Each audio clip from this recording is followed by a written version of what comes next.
रात का सन्नाटा है। एक अंधेरी कोठड़ी, दीवारों पर जंजीरों की आवाज गूंज रही है। एक कैदी जिसने कोई जुर्म नहीं किया, लेकिन वो कैद में है।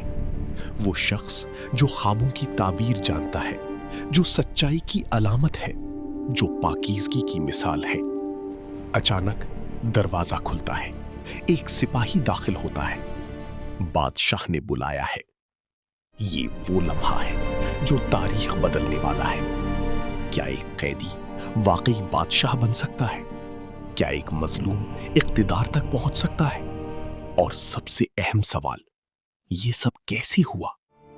ये कहानी है हजरत यूसुफ अलैहिस्सलाम की, जेल से तख्त तक के सफर की। ये वाकया इस्लामी तारीख का एक अजीम बाब है। ये सिर्फ एक नबी की दास्तान नहीं, बल्कि सब्र, तकवा और अल्लाह पर यकीन की जिंदा मिसाल है।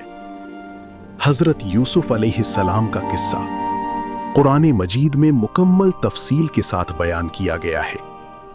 ये हमें सिखाता है कि अल्लाह की तदबीर इंसान की हर तदबीर से बड़ी है।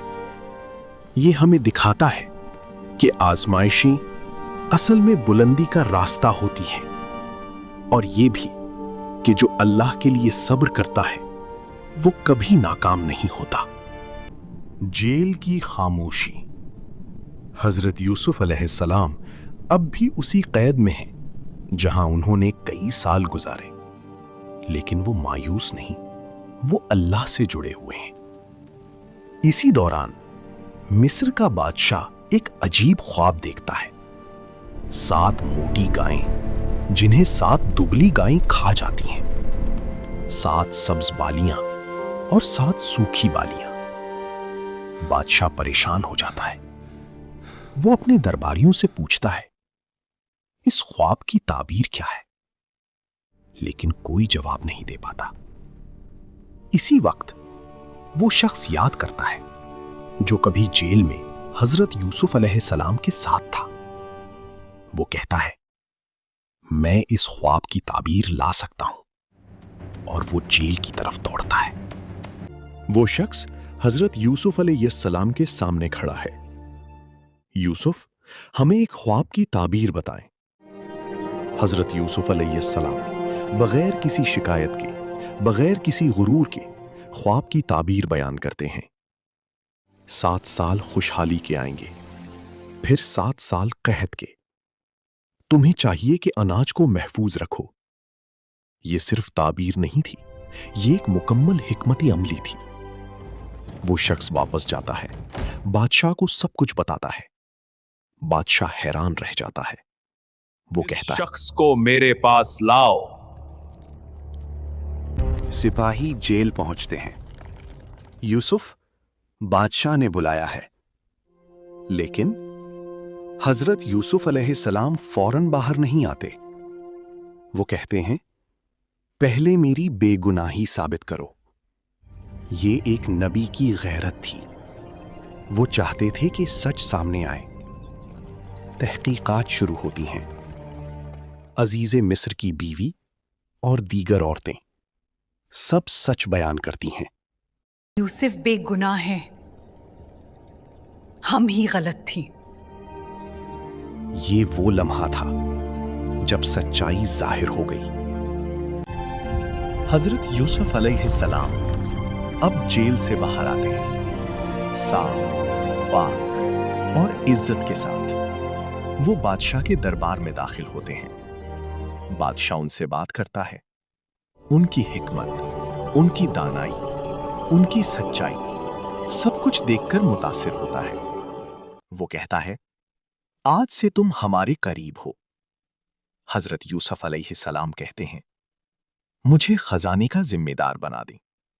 मैं हिफाजत करने वाला और इल्म रखने वाला हूं। यह कोई गुरूर नहीं था, यह जिम्मेदारी का एहसास था। और यूं एक कैदी अब मिस्र के खजाने का निगहबान बन जाता है। कहत शुरू होता है। जमीन खुश्क हो जाती है, लोग भूखे हैं, लेकिन मिस्र महफूज है। کیونکہ وہاں ایک ایسا شخص ہے جو اللہ کی دی ہوئی حکمت سے کام کر رہا ہے، حضرت یوسف علیہ السلام۔ وہ انصاف سے تقسیم کرتے ہیں، کوئی ظلم نہیں، کوئی ناانصافی نہیں، ہر فیصلہ عدل پر مبنی۔ یہ وہ لمحہ تھا جب ایک مظلوم اقتدار میں آ کر بھی نرم دل رہا۔ یہ وہ لمحہ تھا جب اللہ کا وعدہ پورا ہوا۔ اللہ جسے چاہتا ہے عزت دیتا ہے۔ یہ کہانی ہمیں سکھاتی ہے کہ صبر کبھی ضائع نہیں جاتا۔ اگر زندگی میں مشکل آئے تو یاد رکھیں حضرت یوسف علیہ السلام بھی قید میں تھے۔ اگر لوگ آپ پر الزام لگائیں تو یاد رکھیں سچ ایک دن سامنے آتا ہے۔ اگر راستہ مشکل ہو تو یقین رکھیں اللہ کا منصوبہ ہمیشہ بہتر ہوتا ہے۔ یہ واقعہ ہمیں بتاتا ہے کہ عزت صرف اللہ کے ہاتھ میں ہے، اور جو اللہ کے لیے کھڑا ہوتا ہے اللہ اسے دنیا اور آخرت میں بلند کر دیتا ہے۔ اگر یہ کہانی آپ کے دل کو چھو گئی ہو تو اسے دوسروں تک ضرور پہنچائیں، کیونکہ شاید کسی کی زندگی بدل جائے۔ اگر ویڈیو پسند آئی ہو تو ویڈیو کو لائک کریں اور اپنے دوستوں میں شیئر کریں، اور نور اخلاق یوٹیوب چینل کو سبسکرائب کر کے بیل کو آل پر سیٹ کر دیں، اور کامنٹ میں بتائیں اگلی ویڈیو کس واقعے پر چاہیے۔ کامنٹ ضرور کریں۔ شکریہ۔